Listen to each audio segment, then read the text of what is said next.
All right, all right. We are live. Wow, it feels so weird to be live right now. Just gonna double check a couple things because I've never done this before. And then I will move the stream starting window out of the way.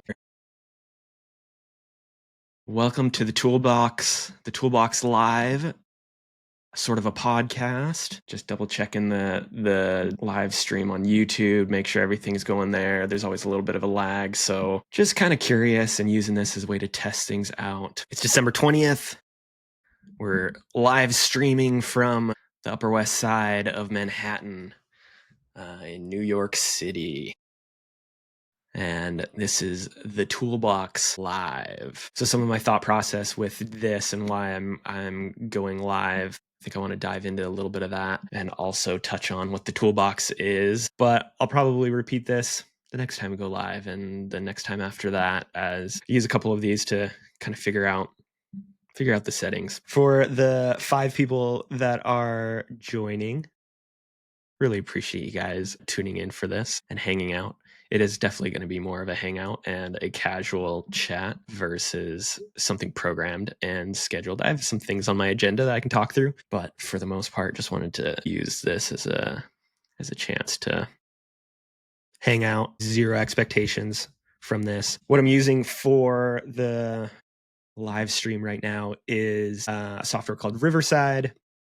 So it'll give me the chance to live stream, which I think, I'll touch on that a little bit because I think that's one part of it. But then afterwards, I'll have the recording, and so those tuning in live, you're definitely not seeing the crispest of video. It looks a lot more crisp on my screen within Riverside. But what's nice is I'll get a recording afterwards and be able to upload that recording as the actual video, as the podcast afterwards. So that's kind of my thought, is using live streams as a way to force out a very frequent long form video kind of program. I'll start scheduling some chats with some friends, some people I've always wanted to interview and ask questions about what they do and how they do their creative stuff, and then use this as also, the live stream as a way to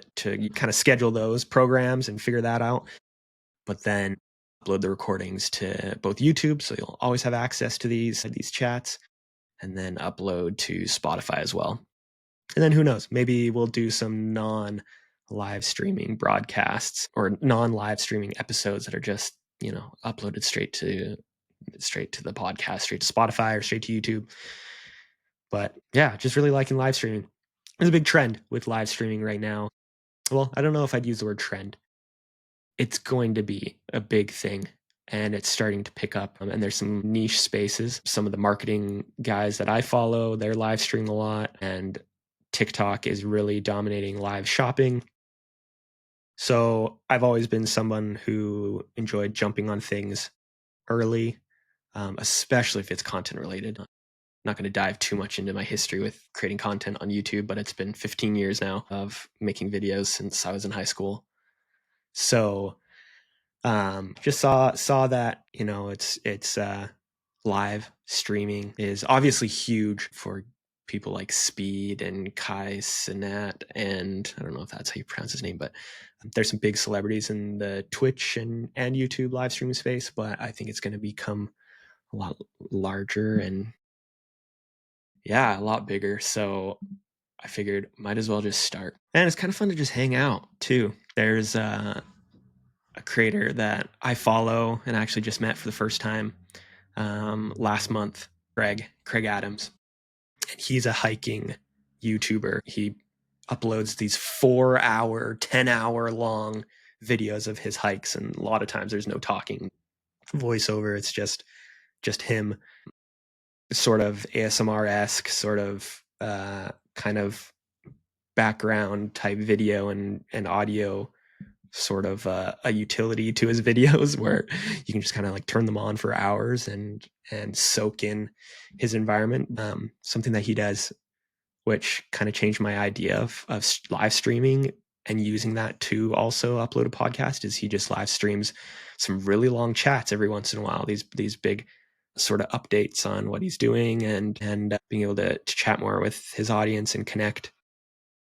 So, and then just uploads those straight to Spotify, no editing or anything. And I think I'll probably edit some stuff in the future, but just kind of opened my mind of that being a great place to start. And I know Jason Gold is in the chat, and a lot of people who know me, like Jason, know me personally. I think that's one of my few strengths. I have a lot of different strengths, but in terms of content, one of my few strengths is not overthinking it and just uploading things. I can't pronounce our Polish friend in the chats, their name, because I don't read Polish, but hi as well. Hi from Poland. Hi to Jason Gold. He's also a legend. And also, hey to Marcos. Appreciate you joining. Not sure if Marcos joined earlier when the countdown was up. So no idea if you're still here, but appreciate you guys joining for a little impromptu hangout. For me, 9 people watching at once was just, I didn't think even like 3 people would join. So, sup, Edgar? Good to see you in the chat too. We'll have to catch up sometime because it's been so long. Edgar and I went to school together, and he's done some really cool things working with creators. Him and I were both sort of content creators in our advertising program. And now Edgar, and I believe you still are, working with Sean Duras, who's one of the biggest YouTubers and created a massive YouTube sort of media company around his family, but also gaming. And Edgar, I always see posting some really cool stuff, actually taking clips and shooting photos of Sean Duras himself. I did see that Edgar was already in NYC. A lot of people, it's so funny when people come to NYC, there's kind of two mindsets when you come to New York. It's like, when you come, it's like, oh, I should catch up with every single person I know in New York. But then there's also the mindset of like, New York's a big place, and yeah, next time you're in town, we'll have to grab a bite. Yeah, still at the space station, still shooting with Sean Duras, Sean McBride and his fam. Marcos is still here. Thanks for joining.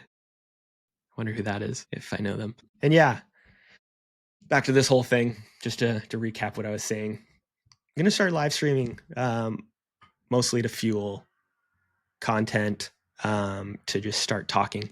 And I've never done really long form stuff. I've done a lot of short form recently in the last year. Done a lot of YouTube, but never done done a couple YouTube tutorials that have gone to like 15, 20 minutes, but mostly edited, never like long form sort of conversations and stuff like this. But I was one of the inspirations recently was even, I've never watched a Theo Von podcast before. There's that really funny guy with the mullet, which with the headphones on, kind of, I'm giving off that vibe. But I'm a fan of Timothy Chalamet and saw that he was just on the Theo Von podcast. So I listened into that, and I just loved how casual it was and that they were just hanging out and chatting. And I'm realizing more and more the live streams that I watch, the podcasts that I tune into are just such casual conversations. And this isn't a casual conversation with anybody except for just me talking to myself and looking at the chat if anyone has any questions. Yeah, already 10 minutes in, feeling like this is something I want to keep up. And I'm going to figure out the setup a little bit more right now. I've got a good mic, and a decent video camera, but even live streaming, it doesn't always come through. And so I'm hoping the recordings afterwards are the quality that I want them to be. But I just have this camera like up on a Gorilla Pod, and the mic's not even like up on an arm where I can really get it up close to my mouth. Everything, I'm all about, just starting and not trying to make everything perfect. So that can be a detriment in some ways, where you put things out and people get used to things not always being crisp, which even the Toolbox as a brand, and hopefully soon to be like a sort of media empire, has always started as something scrappy first, started as like a minimum viable product or a sort of proof of concept, but then will evolve. And I'm not used to checking out the chat. Yeah, Marcos agrees. Short form is truly the way to break into long form, which is funny because I started with long form YouTube, longish form. I think they were going to start thinking of things more as like there's medium form. There's medium length. There's long form, like hour-long podcasts and conversations. And there's like really short form. But it's interesting how that scale is sort of changed. But yeah, I've done YouTube videos for a long time. That's why I have 50,000 subscribers there, just making tutorials over the years and sort of experimenting with things, but it's never been really consistent. And then this last year decided that, medium is 10 minutes, 20 minutes. If it's like edited and like that YouTube style, maybe that's medium format, a medium form. But yeah, this last year decided that like, with my schedule and with a lot of people that work full time and then do this on the side, it's really tough to stay consistent with anything that's highly edited and or long form, like just more so highly edited. So with like YouTube videos and tutorials, it's hard to stay consistent. Vlogging, if you're doing that would be just so tough to stay consistent while also keeping a full-time job. And so that's why I jumped into short form this year. Last fall, I did a kind of like a 30-day sprint of Edgar at Space Station. We actually categorize content into long form, mediums, and shorts. That's interesting. Yeah, I think that is probably the way things are now. But a lot of people still think in terms of the binary of short form and long form. And it's like, man, the spectrum's getting so wide. But I did a 30-day sort of sprint, so super casual on my own with TikTok about a year ago, and just like put out my thoughts. Had no idea about like hooks or making things that are that people are actually going to be scrolling through and actually stop their thumbs on, but did that and grew my TikTok to like 5,000 followers just from doing that for 30 days, just at nighttime. That's the only time that I really do stuff, was usually at night. And then stopped short form and did some more tutorials. But then this summer, Jason Gold, who's in the chat, one of my friends from work, one of my creative directors, he recommended Cut 30, which is a kind of short form content bootcamp that a bunch of video creator, kind of brand marketing creators run at Oren Meets World. So Oren is one of the main guys. Colin Landforce is at Landforce. And Alex Garcia, who runs like a marketing exam podcast and different things. Anyways, these three guys, they run a short form content boot camp. And it was essentially just seeing their stuff and thinking, okay, I could spend $500, do this boot camp, and I may not learn anything, but at least I'll have the accountability to just, stick with it and post. And what I was surprised to learn was actually learned a lot about videos that serve a purpose, have really strong value for people that are just, scrolling through, and have strong hooks that would actually get someone to stop and watch, and hopefully watch all the way through. So that's what I did this summer. Went hard for like a month or two-ish, had a bunch of videos that surprised me that really popped, and I've got 3 or 4 videos that have done 1 million plus, one video that did 5 million, and then a bunch of videos that have gone over 100K, 200K, a couple 600Ks. So after doing that experience, I've got a good idea of how to get there. And now I'm in a phase of just figuring out, okay, what do I want next, and what do I want out of all of that? So I've been a lot less consistent the last couple of months, but Marcos, you were in the boot camp. We might have been in it together I was in it in July. And and then they also just did a little 7-day sprint where I just put out a couple of videos I didn't put too much thought into, but just wanted to, keep the muscle going. But yeah, that's been kind of the year of thinking through content and stuff like that. Jason asked, what's the mindset you went into Cut 30 with? Was it awkward to put yourself out there? That's a good question. I think my mindset in some ways was like, okay, now's the time. I have no more excuses. I might as well give it a shot and go all in.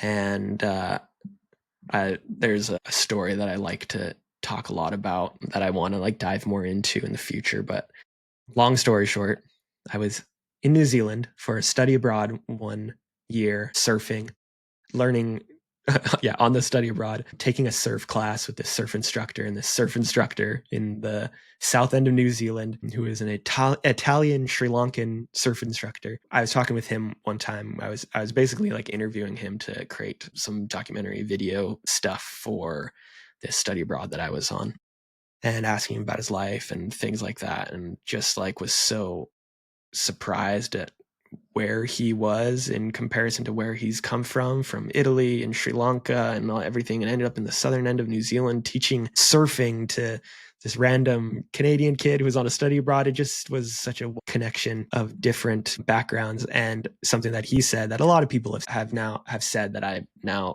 picked up on, that has always stuck with me, is if someone else is doing it, you can too. If like, there's no major huge secrets in the world. If someone else is doing it, there's a way to figure out exactly what they're doing and just do it. But a lot of times our mindset is what's holding us back. So to really long answer to Jason's question on mindset, I think that's the big mindset that I was in July, was these guys are doing it. And I know I have all the skills to make good videos that hopefully people want to watch. So let's just go into this and figure out, if I have any more excuses left, and finding out that like, no, I know everything I need to know. It's just about executing now. I think that's been a mindset that I've tried to stay on to, or hold on to. But yeah, Edgar, did you know what kind of content you wanted to make before starting Cut 30? That's a good question too, because I've gone through a lot of different things and a lot of different styles of content, from like back in college making more like travel stuff, because I was inspired by a lot of like the travel vloggers, the Sam Colders of the world. Before that, in high school, I was super into like Devin Supertramp and all of those sort of YouTube videos. And then once I started working full time as an art director, that's when I started doing more animation tutorials and making a lot of animation stuff, and really quickly found that there was an audience for that, and that anytime I posted a Procreate animation tutorial, it was gonna get views on YouTube and there'd be people searching for that. But this year, I think having my first kid has put a lot of things in perspective, and has also just kind of made me feel like I've reached a milestone where I don't feel like I have to prove myself anymore. And I think with where I'm at with the work that I've done, I haven't made anything exceptionally famous in the advertising world, but I know I'm good at my job. And so I'm at a point where I just essentially don't feel like I need to hold myself back. So going into Cut 30, just thought, I'm going to just share everything I know about stuff that I'm into. And a lot of that is creative career stuff, because I like my job, but I'm also just fascinated and love learning about the landscape and the careers around our job, and thinking of just, how to optimize that and build a great career. And then I'm into YouTube stuff. I'm into a lot of this creator economy world. Yeah, essentially going into Cut 30, I just thought, I'm just going to make stuff about things that I'm into and see what comes out of that.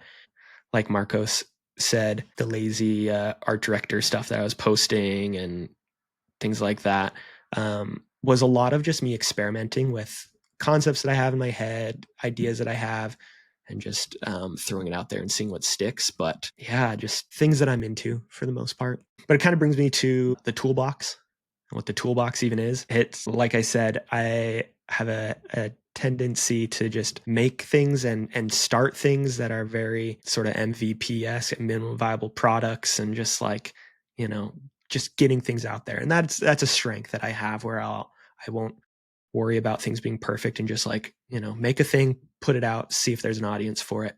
And that's what the toolbox was originally, back when I was a junior art director at Energy BBDO in Chicago. Was collecting a lot of links and resources, and just things to learn how to be a better art director, because at the time I was a very untrained art director. I'd never taken design classes. So I was constantly, asking different creatives around me what they were using to find reference images or mood board stuff, or how did you mock up this, or different things like that. And I'd collect these links and just put them in my notes app. And after a while, I felt like I had a decent library of links that I wish I had when I was starting out. Seeing the live stream connection starting to be a little weird, but we'll see how the post recording is. But essentially felt like I had gathered enough stuff that I wish I had that library to begin with. And so as a junior art director, even though I had no authority and credibility in the space, I just put together a little PDF of just a list of all the links that I was finding helpful, threw it up on Gumroad, which is like one of the easiest ways to just put a downloadable link on the internet and make it free or make it a couple dollars or whatever, put it out there. And very quickly, hundreds of people in the creative industry were downloading it. I just shared it to like LinkedIn or different like industry little chats, and hundreds of people were downloading it. Soon thousands of people were downloading it.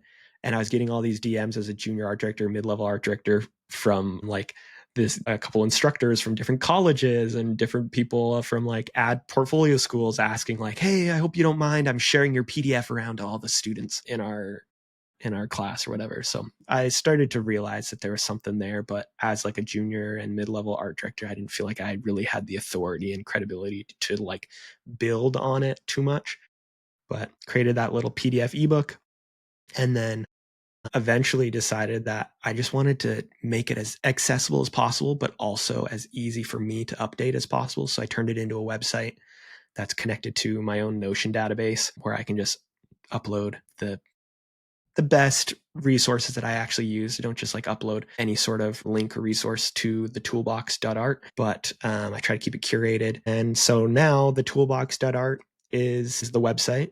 That's what you can type in and find, and it's full of resources that I actually use on the job.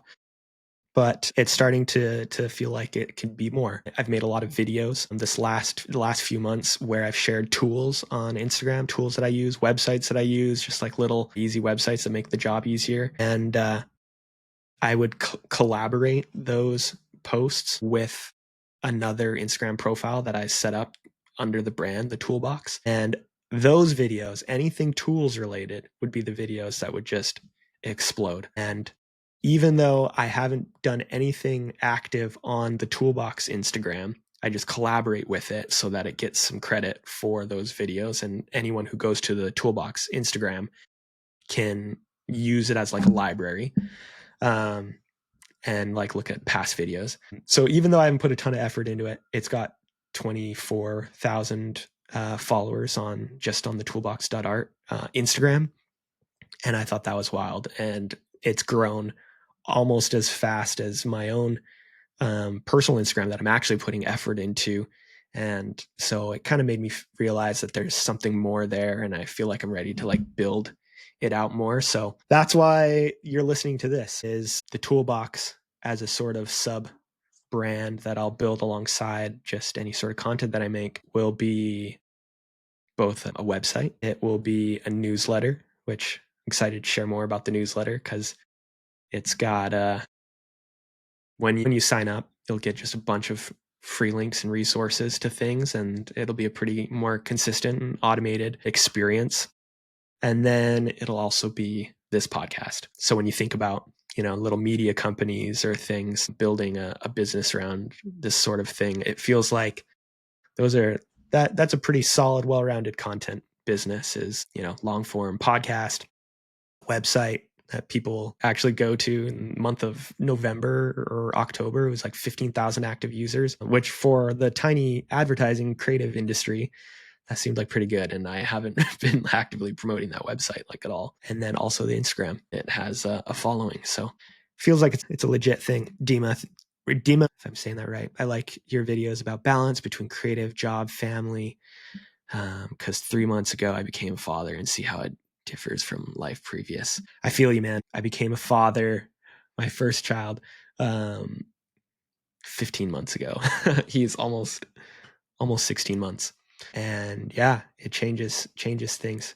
But surprisingly, I feel so just so much more enabled and empowered by being a father now. I think it just creates a lot of clarity. You have what you need from like a family unit sense, or at least for myself, I just feel like, these are my people, and anything else in life needs to serve them, serve me as a family, or we need to cut it out and just like, doesn't need to be in our lives. So yeah, it really puts a lot of clarity in, and it helps you figure out your priorities with a kid. And for me, it's been funny even seeing that I've been able to make more stuff and finding more success in the year after having my first kid than I did before having him. And I think it also just lights a fire under your butt. You just realize that it's now or never. Like, you have a child now, and the clock is ticking, and like you're not getting any younger.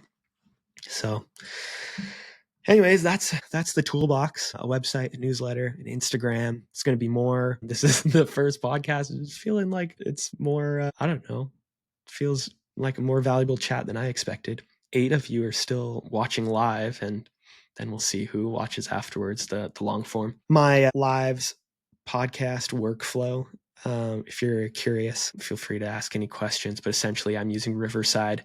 It's just, from all my research, it's just the simplest, easiest way of doing this. They've got a live streaming integrated, which right now I'm still figuring out my live stream quality. And hopefully that gets better in the future. A lot of it is dictated by my internet speed, and my internet upload speed's not that very great, but whatever. Yeah, and then I'm shooting on, I've got a little Sony ZV, what is it? The ZV-1. Essentially, a lot of the new Sony cameras are just like plug and play. You just plug USB-C into them and they can be registered as webcam.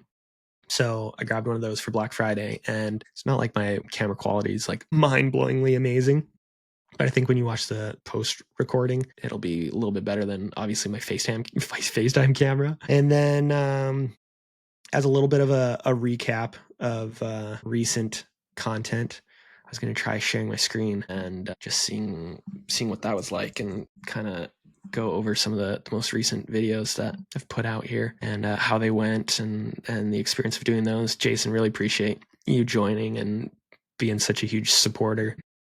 So yeah, how do I share screen? There we go. Let's go screen. Nice, sick brother. Let's see. And I can change the layout. I think I'll go picture in picture, and hopefully that's, I don't know if that layout even changes what it looks like on the live stream. But so recently, these last 3 videos, these are what I did during a 7-day sprint of just like, really not overthinking things too much, trying to just put out videos, put out essentially. This one is just a one shot. So just took a video. I ended up cutting it to make it a little bit shorter, but just put a wall of text on there. And I think a lot of people should consider doing that more often. Just take a really pretty shot and put your thoughts out into the world.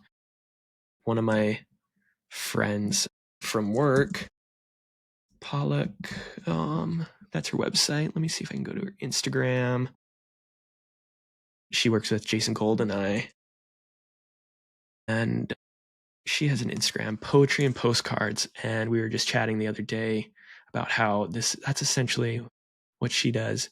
She's got 11,000 followers, which is amazing. And she's a writer and just has a lot of these like poetic, things. And a lot of people don't, I don't know, a lot of photographers, a lot of writers have been kind of peeved, I guess, at the direction of Instagram, where it's just prioritizing video. But you look at stuff like this, where you can put things out there, just put a little pretty shot behind your text, and that's a way to share your thoughts and share your content with the world. There was one that she did that went like super viral. Yeah, she's got it pinned here. And I just thought this was so powerful, this poem. 7 billion people experience today in a different way. You'll have to go on there and read the whole thing. But yeah, it just talks about, there's a man on the subway who stares at the floor and tries not to think about how his father didn't recognize him today. A lot of different things, just to put things in perspective. Different people that live in the world that are not you, and to think outside yourself. So yeah, that was my first video of that little 7-day sprint. But then also just did a Yap video, which is just, putting up a camera and talking to camera. And I do a lot of these. I end up putting footage over them most of the time, but this one was just like simple, no footage or no B-roll. And then tried a little bit of a quick vloggy style video. There's not a lot of value in it. So I think in the future, I definitely want to make sure I'm always providing some sort of value, little tips on like Dima said, seeing creative, job, family, tips on being an introvert, or things like that. The videos that have done really well in the last few months are always the ones where I'm sharing a tool, like this one. I didn't do this for them. I just saw this website, Mannequin, where you can make these mock-ups super easily, all in the browser, no Photoshop needed. And I just thought it'd be so helpful for other creatives. Made a quick video of it in like a couple hours that night, and it's done 5 million views. So yeah, those are the videos that I always do the best. But before that, had one of my first brand sponsored videos. I've done a few different ones, but this is one big one for Logitech. And I've always thought Logitech would be a super dope brand to do a sponsored video with, because I use their products so much. I have their mouse, the MX Master 3S. Now I have 2 of them. I have their keyboards. I now have more stuff because they sent me the Creative Console little button, sort of Stream Deck-esque thing. So it was really cool that they reached out to have me do a little holiday video. It's a little bit outside of the style that I usually do. I mean, it's my style, but I don't have a lot of people in my audience that are looking for holiday crafts. But they also, as a brand, they had a campaign that they want it to be in line with. And they also put paid media behind a lot of these sort of videos. So they're not always looking for a creator to just make their thing. They kind of want, you to be in line with their stuff too. And it seemed like a decent fit. Didn't go as big as I would have hoped, but they were just, they had great feedback. And so I think I delivered well, and that put into perspective how important just the client experience is for even influencers and creators, how their biggest compliments for me were just being good with emails and just responding on time. So that was a big one. And then I recently started a class, sort of online class over Zoom, and there's a bunch of courses content as well. But this is run by Jason Bagley, who is a former executive creative director from Wyden and Kennedy. And for those who don't know of the advertising industry, it's essentially the most famous advertising agency behind work like they did Just Do It for Nike. Like, that tagline comes from them. Old Spice, KFC, a lot of different things. He actually reached out at one point because I was making videos about his stuff. I've always really liked some of his thoughts around coming up with ideas and the creative process. And so I made a video about one of his articles that really changed my mindset on brainstorming and coming up with ideas. And he reached out to see if I'd be interested in making more videos and taking his class and things like that. So I'm taking that class, and then also I'm just having such a good experience that I'm gonna do more promoting of his class, because I think it's gonna level up a lot of people in their careers if you're a full-time creative. Edgar says you'd be shocked at how hard it is to work with some creators. That's what I'm finding. I'm finding it's they're not always responsive or just don't have a lot of the training. And I think that's one of the things that's motivating me right now is as someone with the experience on being on the other end, not always working with the influencers directly, but working on big brand campaigns that then have influencers as a part of it. Bringing those skill sets into this creator space is making me feel pretty powerful because I know what they want. I know what they're expecting. And a lot of it is just being responsive to emails. And I'm not always good at responding to those initial emails. I ignore a lot of them because there's just so many emails that come in and feel like spam. Taking on a project for Logitech or working with another brand in the future, you can guarantee that I am going to be hitting every deadline and at least doing my best to find compromises between my content and their brand style. So hopefully more in the future.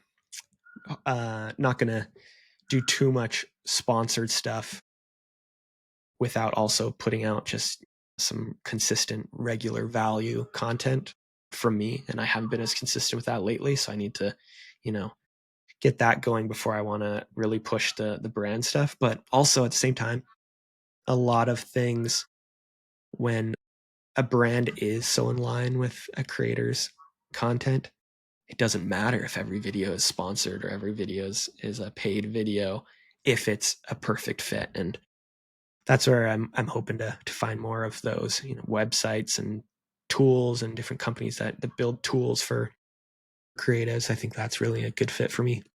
And then the other thing, last thing of content that I put out recently was this one, organizing your creative career. I was sick, but I missed like doing anything for Black Friday, mostly because I really don't have that much consistent stuff going on that I would have wanted to promote, but I do have this Notion dashboard that I've been working on, and it's at a state right now where I feel good about people buying it and using it. And I think you'll get value out of it because it's the exact way that I organize my Notions and organize my creative content. But it has resources for specifically advertising creatives. So it's a little bit catered to them, but it's something that I'm going to keep adding more and more to. I've got on the roadmap a few more pages and tools I'm going to add to the Notion. What it's called is this Notion dashboard. It's called the Toolbox OS. And that's another kind of like extension of the Toolbox brand. And one of the things I'm going to add eventually is just my entire list and database of production companies and vendors. Partly for art directors, having a list of production companies, you're not always the producer needing to reach out to them, but to look at their stuff as inspiration and reference is a pretty common thing for art directors. So I'm often looking at my list of links when I need to find interesting photography and an interesting style, and just looking for photographers that I like and finding a unique style and pulling that into the deck, creating mood board. But then what's nice is if the brand wants to go with that direction, with that creative style, and you've used a bunch of photography as reference from a specific photographer, you can then just share that photographer with your producer and say, hey, like at least reach out to this person, see if we could work with them, because we're referencing them as an ideal, look and feel for the brand you're working with. So that's the Toolbox OS. Is hopefully will just be my Notion product of things that I think are valuable for brand creatives, advertising creatives, and I think creators in general in the future. I think there's some more things I could add to make sure it's valuable for creatives in general. And I think that's it. I'm going to end it with at about 45 minutes. I appreciate y'all for joining. If anyone's still here, thank you. Wow, 12. I think that's the high. 12 people watching. Yeah, thanks for joining. We'll do another one of these in the near future. Again, I'll have the post recording uploaded to YouTube after if anyone wants to join. But this is such a casual and unstructured chat that I think, thanks, Marcos. Not expecting anything out of it, and I hope maybe that's the message of this specific episode, is to not always expect the first thing to be the biggest thing, and just to try it and put it out there, and you can always iterate and make things better. And that's my mindset right now with maybe I'll stop sharing my screen there. Yeah, that's the mindset I've got with this, is to just start doing it. We can hang out. And I'm surprised we've been able to chat. Jason and Dima and Marcos and Edgar. It's fun to hang out this afternoon, and our friend from Poland as well. I can't read your name, but it was fun that you joined as well. And this has been an episode of the Toolbox Podcast live, and the Creative Bros. Appreciate you guys. Those are my nephews. If you ever want to see some really dope videos from some really young creative boys, check out their YouTube. Appreciate it, Edgar. Great stuff. Been casually listening during a workout. That's how I do it too, is I feel like I'll throw in live streams or podcasts, and it's just something you casually listen to while you're doing the dishes or working out or something like that. So I don't know, that knowing that and knowing my own mental state of listening to these sort of long form things is making me feel better about even just trying this and putting things out there. But appreciate you guys, and we'll catch you all in the next live stream of the Toolbox Podcast. Peace.